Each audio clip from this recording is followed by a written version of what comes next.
Hey guys, good morning. আজি আমি যাবলৈ ওলাইছোঁ গুৱাহাটী। বহুদিন মানে কি ফুৰি অহা নাই, মাইণ্ডটো ফ্ৰেছ কৰি আহোঁ।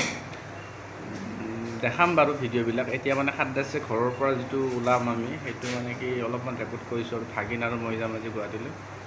চাই থাকিব আমাৰ ব্লগটো। ভাল লাগিলে লাইক কৰিব, শ্বেয়াৰ কৰিব আৰু কমেণ্ট কৰিব হা। এইখিনি মানে ষ্টেটাছো দি দিম জাষ্ট।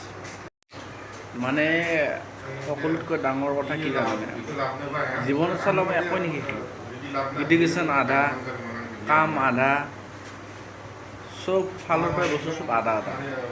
এটা মানুহে যে কয় যে অল্প বিদ্যা ভয়ংকৰ, এই little learning is a dangerous thing. আগতে মানে কি এনে পঢ়ি থাকোঁতে সেইটো মানে আমি পাই আছিলোঁ গ্ৰামাৰত, মানে এই little learning is a dangerous thing. তেতিয়া মানে কি ভাবা নাছিলে অল্প বিদ্যা কেনেকৈ ভয়ংকৰ হ'ব। যিজনে জানে আৰু জানিব সেনেকৈ বিচাৰোঁ। কিন্তু এতিয়া মই না ভাষা ক'ব ভালকৈ জানো, না মানে কি মোৰ এডুকেশ্যন ভালকৈ কমপ্লিট কৰিছোঁ, মানে কাম একো এটা মানে কমপ্লিট কৰা নাই। যাৰ ফলত আজি মই এনেকৈ কেমেৰাৰ আগত আপোনালোকৰ মানে আগত এনেকৈ ভুগি থাকিব লগা আছে। সেইকাৰণে যি শিকা, যি কৰা মানে কি পূৰা প্ৰপাৰলি কৰিব লাগে, আধা নহয়। আধা কৰিলে জীৱনটো শেষ।